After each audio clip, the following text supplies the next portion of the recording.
In square planar geometry, if there are two possibilities of hybridization, dsp2 inner orbital complex and sp2d outer orbital complex, why this particular complex prefers sp2d hybridization? A copper complex which is coordinated to 4 ligands, and there are two possibilities of geometry with 4 ligands. Either it could be tetrahedral geometry or it could be square planar. Now, from experimental data, this complex was identified to be square planar in geometry. All the 9 electrons in the 3D orbitals arranged like this, okay? And then we are left with how many ligand electrons? 4 into 2, 8 electrons from the ligand. So it was very easy to conclude that we can very well accommodate these electrons in the 4s and 4p orbitals like this, okay? And very easily we can get what kind of hybridization?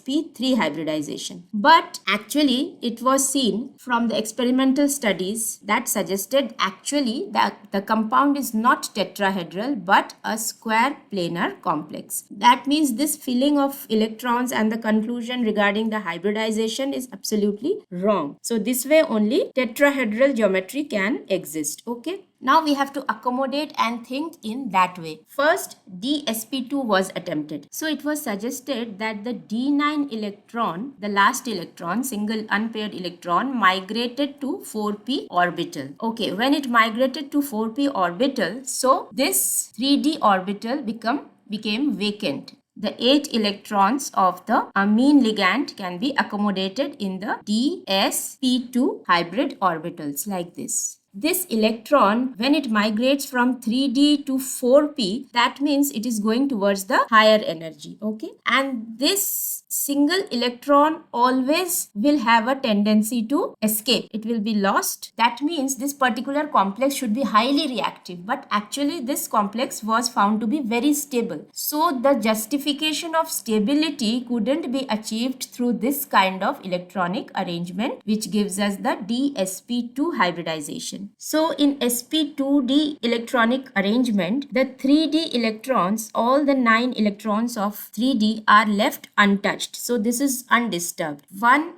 orbital of the 4p is left vacant and this electron pair migrates to 4d orbital. This migration is not of a single electron and it is not going from a very low energy state to a very high energy state. So this migration is justified, hybridization is justified, and ultimately it leads to the square planar geometry which is observed from the experimental studies.